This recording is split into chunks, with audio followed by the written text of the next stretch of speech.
Scott. We're back, everybody. Welcome back into Seahawks Weekly. Seahawks Weekly, presented by Bud Light, brought to you by Harrison's Distillings, batch number 12 vodka, sparkling ice, legendary donuts, and Pearl Seafood and Oyster Bar right here in Bellevue's Lincoln Square. Joining us right here for Seahawks Weekly, our favorite, your favorite, wide receiver for your Seattle Seahawks, Doug Baldwin. Doug, how you doing, my man? I'm doing great. Thanks for having me. You look like you wanted to say something. You trying to do the radio voice there? Is that what that was? I mean, yeah. Yes, absolutely. Now, Doug, I just want you to know, just because we're doing Seahawks Weekly, I'm not going to be as professional. I'm going to ask them off-the-wall questions tonight, just so you know. Don't look down at the paper. I got some questions for you. Just want to let you know. I'm not surprised. Hey, Doug, this game on Sunday night, I'm going to get right into that. This game on Sunday night, we saw what happened with the offense last week, this past game. This Sunday, can we expect a better performance from the offense this Sunday? I sure hope so. I mean, it don't get much worse than only scoring 3 points in 4 quarters. But we put together, I think, a decent game plan up to this point. We kind of got gut checked last week, knowing how difficult it was and knowing how much we didn't execute. So we're looking forward to going in here and doing much better this week. Sometimes you have a clunker, and that was one of them, because the previous 2 weeks, you guys had put up 860 yards and 57 points. And so I remember having games where the coaches said, there's not anything we can learn from this game because it was just so bad. And, talk about the process of going through, looking at the film, and then, Tuesday's kind of your off day, and then Wednesday you come in and it's totally forgotten, right? Yeah, well, because you have to move on. You have to go to the next game. But obviously, coming back from Tampa, a lot of the players watched the film on the plane ride home, and then when Monday we kind of dissected the film. There's a lot of things we could learn from it, and we did. And it was a humbling experience because there's a lot of things in there that were kind of getting overlooked because of the wins, and we had to dissect that and get it corrected. And through college, NFL, you have bad games, as Dave just mentioned. And sometimes you look at the film, but did this one feel different? It felt different from a tone from Pete. And maybe it was just because it wasn't expected. Sometimes there's some matchups that are tougher, but did it feel different this week? Yeah, it's because it wasn't us. It wasn't us. We didn't get the game going the way we wanted to. We couldn't pass protect. We couldn't get the ball out. We couldn't do much of anything. I look at me personally. I had 7 catches for only 32 yards. And that's indicative of our passing game and the situation that we put ourselves into. We just didn't have the opportunity to make plays, and that showed with the score. Are you guys seeing different looks from these defenses right now? Are the defenses right now starting to play your offense a little bit different than before? Yeah, they are. It's a very subtle change they've been doing, but it's been effective, obviously. But we're learning as we go on and how to attack these defenses, because they're trying to account for Jimmy Graham. They're trying to account for Russell Wilson and now him getting healthy and his running capabilities. And they're also trying to account for all the weapons that we have on the outside. And so when defenses do that, it's a different element to it, and you have to be prepared for it week in and week out. And so it's been a challenge for us, but it's been an exciting challenge. Doug, I think your best attribute is that you are an expert route runner. And the precision in running your routes. And I was just looking at this week, and I know you don't want to talk about records and things like that, but you're about to move into the 4th all-time receiving yardage in the franchise history, and then 5th as far as touchdowns go. Those guys that are in front of you, I know you've talked to Steve Largent a little bit, and I always call you a very, very athletic Steve Largent, because believe it or not, I could actually outrun Steve Largent. But you are very athletic, and you have all of those, qualities that he did have. And do you talk to those guys? Are you aware of those guys a little bit and talk to them?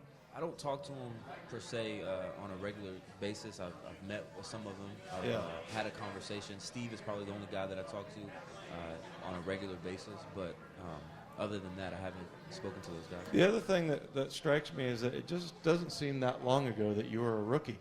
And now all of a sudden you're climbing up into the record books here. What happened? Where'd all those years go, man? I don't know. My body's telling me, though, I'm not a rookie anymore. That's for sure. I joke with the guys on a regular basis how old I am. I think it's what, 40. I'm 48 in football years right now. Yes. What are football years? They're like dog years. Yeah, you got to double them, but then subtract. You double the amount of your age, and then you subtract 7, right? Yeah. the number of years you're in the league. So, yeah, 48. I think that means I'm like 104. But they always talk about the whole thing with, are you 100%?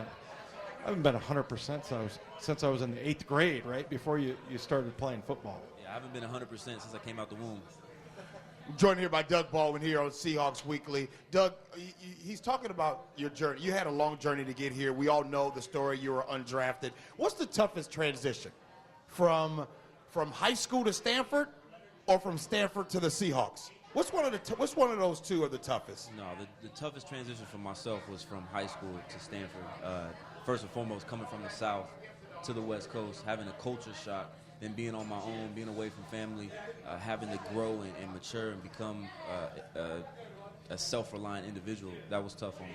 Were you as articulate and well-spoken as you are now when you lived in the South? Absolutely not. Oh, when I lived no, because I was still young. I was still a child then. so Stanford. I can't. I'm not gonna talk bad about the South, but I was young. Stanford helped you become articulate and well-spoken? No, not Stanford in general, but the diversity that I was thrust into when I came to the West Coast. Well, and did you notice, Stanford guys are a little bit different. Like, there was times when I played at Stanford that I was like, dude, stop analyzing things and just go hit the guy. And so, there were some different type of players there, but I imagine you probably felt pretty at home with those guys. That's a tight group, I've noticed, as far as Stanford football players Yeah, well, go. football's football, first and foremost. So Right. when you get into that environment, it's 120 yards by 53 and a third, and so it doesn't change. But, those guys at Stanford, they were unbelievable, phenomenal human beings, first and foremost, but fantastic football players as well. It has been it's been fun. You're like a child to us in the sense that we got to watch you come here and grow, and both on the field and off the field. I listened to an interview from Pete Carroll, and he talked about Russell Wilson 2 months into being with Seattle. He set these goals on his desk. Talk about you in Florida. Are you a goal setter? And did you imagine where you are today? It might sound funny, but when I was a child, I always had the dream and aspirations to play in the NFL. And there was no doubt, there was questions, there was always obstacles along the way that you felt like, okay, am I going to overcome this obstacle? But there was never any doubt. And I actually had this conversation with Sherm, I asked him, I said, were we delusional when we were children? We had this overbearing confidence that we were going to make it to the NFL, but we're here, and so I think anybody who reaches this level, who gets to an elite level on any arena, they have set goals, whether it be writing it down on paper or putting it in their mind mentally. They've set goals for themselves, and they've set out to accomplish them. And fortunately enough, I've had a great supporting cast, my family, my friends. They've all pushed me to strive for my goals. And so fortunately enough, I've been able to accomplish it. I was going to ask, was your dad a big part of that? We all need someone that we got to bounce things off of, and they push us along the way. Who was that big influence for you? My mom, first and foremost. My mom was my hero in my life, for sure, without a doubt. My father, he was the disciplinarian. He taught me, for sure, without a doubt, discipline. And that's one of the things that I'm thankful for him is because, without that discipline, I definitely wouldn't be where I am today. Joined here by Doug Baldwin here on Seahawks Weekly, and I didn't find out until maybe just this year about the 2011 draft letter, the letter that John Schneider sent to you. And you talked, and just now Paul Moyer talked about goals. How important was that letter in helping you get motivated to try to make this Seahawks team when you came here as an undrafted rookie? Well, it didn't necessarily motivate me more. The draft gave me all the motivation I needed, but it kind of helped ease my mind on the decision that I made. I felt like the letter that John Schneider wrote to me, it was genuine, it was sincere. I felt like it was an honest letter. And when I met the man, you could tell he was honest and he was genuine. And I knew that I was going to have a true opportunity to play in Seattle and compete for an opportunity for a job. And he gave that to me. He was forthright about it. And so the letter itself helped me answer my questions on the decision that I had to make. So my junior year at Stanford, I had a really bad knee injury, dislocated knee, the whole thing. And I look back on that and go, I wouldn't trade that for anything because I think it made me who I was as a player and as a man. How about with being a free agent? Now at this point, a few years later, and you look at, do you think that helped you? And do you look back and go, maybe I wouldn't trade that? Yeah, absolutely. I wouldn't trade that for the world. The ups and downs, the obstacles, the dark times of not being drafted and not knowing what I was going to do after, because we had the lockout year. Right. So the draft ended, and then the team still couldn't talk to you. So I had no idea what I was going to do. I'm applying to all these different jobs. And so it was a dark time for me thinking that football was over. And without a doubt, I wouldn't trade it in because I know it made me the man I am today. So you were applying for other jobs. What kind of stuff were you thinking about doing? I was applying to Dropbox. So Dropbox was relatively new at the time. Yeah. So I was my best friend. He actually worked at Dropbox, so he got me an interview, and I talked to him, and the conversation was, hey, I'm waiting for the NFL. If they didn't want to wait on me though, so unfortunately I still have that connection, in case anything happens to go wrong. But you might be set though. I mean, as far as everything goes, but anyway, it's good to have options, right? Yes, sir. What else besides Dropbox? Facebook, Google, Yeah. all the tech companies in the Valley. I was trying to get on the page. Did you go for interviews?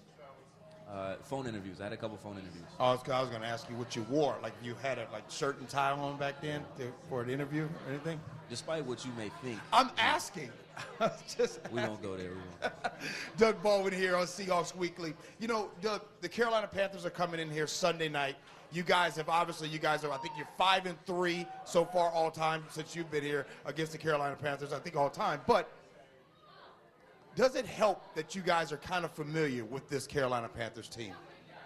It does to some degree, but every year is a different challenge, and this year is no different, especially with the guys that they're missing. They have a few injuries, and so we're going to see a couple guys that we haven't seen on tape. And so it's going to be a challenge for us to get familiar with their schemes and what they're going to try to do to adjust to the injuries that they have.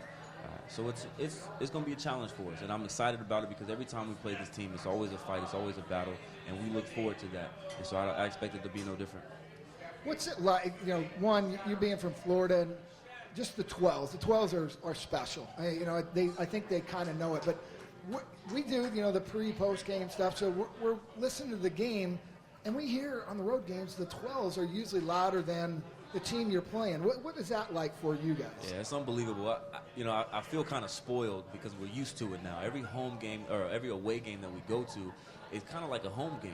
You can't really tell the difference between well, yes, you can tell the difference between CenturyLink and away games. However, you can't really tell the difference of who's home and away when we're at away games because we have so many fans. They're always there supporting us. And, yeah, you're right. Sometimes they're louder than the home team's fans. And especially when we were up, the fans, the 12 fans, they let the people know that we're up and that we're winning. And especially when we win the game, it's like it's a homecoming for us. I always ask this, being from another state, is this home for you now, or will you make Florida? No, this is home for me now. Good. Yeah, good decision. Besides the Super Bowl win, of course, against the Denver Broncos, so up to date, what has been your proudest NFL moment? And you can't use the Super Bowl and that win, and you can't maybe when you found out that you made the team from being undrafted and things like that. So what's been your proudest NFL moment? I think it was 2 years ago, the Green Bay NFC Championship, the NFC Championship game versus Green Bay. Yep. We had to do the onside kick, we went in overtime. Jermaine Kearse caught the game-winning touchdown. Yeah, that was probably the proudest because we had so many. Oh, you guys remember that one? Oh, much love there to Doug. Very well played. No, it was a difficult game. Myself and Jermaine, obviously you guys know we're really close. We had probably our worst games that season, and we struggled mightily. But it comes down to crunch time, and I get an opportunity to catch a crucial third down catch, and then the very next play, Jermaine goes out there and scores a touchdown. And it's been it was hard for us in the moment, but then to be able to come out of that with the victory and then through the process and do it the way we did, that was probably one of my proudest moments in the NFL. You know, you talk about you're the leader. You're one of the leaders. You're definitely the leader in that wide receiver room. And when some of your teammates, some of your guys in that room are maybe getting some flack from the media or some flack from the fans, how does Doug Baldwin, the leader, approach that and help his teammates out? Well, first and foremost, I tell my teammates that they can't listen to the outside noise, you know. And no offense to fans, I know you guys all have your opinions, but truth be told, you guys actually don't really know what goes on behind the scenes. There's a lot of things, you know, for instance, Jermaine Kearse, you know, there's a lot of things that he does for our team that people won't see, they don't recognize. He does a lot of the dirty work for us, whether it be in the blocking game or the rub routes. He's our rub route specialist, you know, and he does a lot of things that is necessary for our team to be successful on offense, and he doesn't get a lot of credit for that publicly. So those are some of the things that we have to deal with on a daily basis. And I tell my guys, you know, don't worry about the outside noise. We know how much we value you and appreciate you and are thankful for you in this offense and on this team, and you have to be confident in that. Yeah, and you know, on the other side of the ball especially, but you know, you talk about all those things, the dirty work. Those are things that your teammates notice, but that aren't seen by everybody else who's watching the game. And so, you know, today I was talking about Michael Bennett, and I compared him to Cortez Kennedy, who's a Hall of Famer that I played with. And the best thing about Cortez was that it wasn't all the stats that he registered. It was the things that he did that allowed everybody else to make plays. And so that's one of the things I think that's that fans don't see the most is, you mentioned it, and that's exactly the term that I use all the time, is dirty work. You do the things, you take on you know, you give yourself up, you end up taking on a block, something like that, blowing up a play, and there's a lot of that goes on that in the NFL, and especially guys like that you guys have been missing lately, like Earl Thomas, Cam Chancellor, you know, a little bit for a while, and then Michael Bennett. You know, coming up, we got Christmas time coming, and Tyler Lockett, he's kind of like the little brother in the wide receiver room. The son. Oh, he's the son. The son. Oh, okay. So he called you guys daddy? Oh no, I mean that's usually what the sons call. I don't know. You help me. What? No, it's getting awkward right now. He doesn't call you daddy? He doesn't call. Okay. No. So, but my question is I was there yesterday. Can you please explain to me why do you guys pick on Tyler Lockett so much? Because it's so easy. He makes it so easy. Because you can. Because we can, and he's a good sport about it. You know, he knows that we love him to death, and we're thankful for having him on our team and in our receiving room. But you know, he is kind of young. He is kind of young mindseted as well. So I mean, but we love him for that because he truly is blessed with the gift of innocence, and he's an amazing kid. I sound so old calling him a kid, but no, he's a phenomenal guy. Well, you're on NFL years. It was like dog years. And he did a pretty mean car commercial. That car commercial that he did, that was pretty. I'll tell you what, I give him a lot of credit for that. Yeah, we gave him a lot of flack for that. You didn't think it was good at all? No. There were some redeeming qualities there, Doug. Redeeming, yes. I'd probably use a different word to characterize that. Well, Doug, man, we really appreciate you taking the time to come and join us here on Seahawks Weekly on a Thursday night. We wish you all the best of luck this Sunday night at Central League Field against the Carolina Panthers, but more important, we wish you luck the rest of the NFL season. Hey, I appreciate you, and I appreciate you not asking me this inappropriate question here either. It was very nice of you. Oh, well, I could have. Was it something about your basketball skills? Member of the National Honor Society, Math Honor Society. You were kind of a nerd. Oh, absolutely. Yeah, well, I love that about you. Yeah. Are you still good at math right now? It's time to go. I'll tell you what, radio math is very difficult. Ask him a high-pressure question right now. Radio math? Yeah, radio math's difficult. I don't know. Yeah, see, I can't even I ask love a riddles. question. Well, Stanford versus Stanford. Go. Go ahead. Go. Go ahead. I love riddles. Okay, what's 3/4 of 12? 3/4 of 12 would be 8. Correct? No, that would be 2/3. See, I've made that mistake before. Okay. You guys are listening to Seahawks Weekly, where Doug Baldwin has just got awkward here live at Bellevue's Pearl Seafood and Oyster Bar. Coming up next, we're going to talk to Max like Strong. that A big thank you. And Doug is still trying to figure out this math equation because Doug does not like being wrong. 9. He's still going. Yes. 9. The answer's 9. If the answer's 9, all right. Doug, thank you so much for joining us, man. We really appreciate you, my man. We're going to let you get on out of here. Doug Baldwin, everybody. Coming up next, former fullback for your Seattle Seahawks, Max Strong.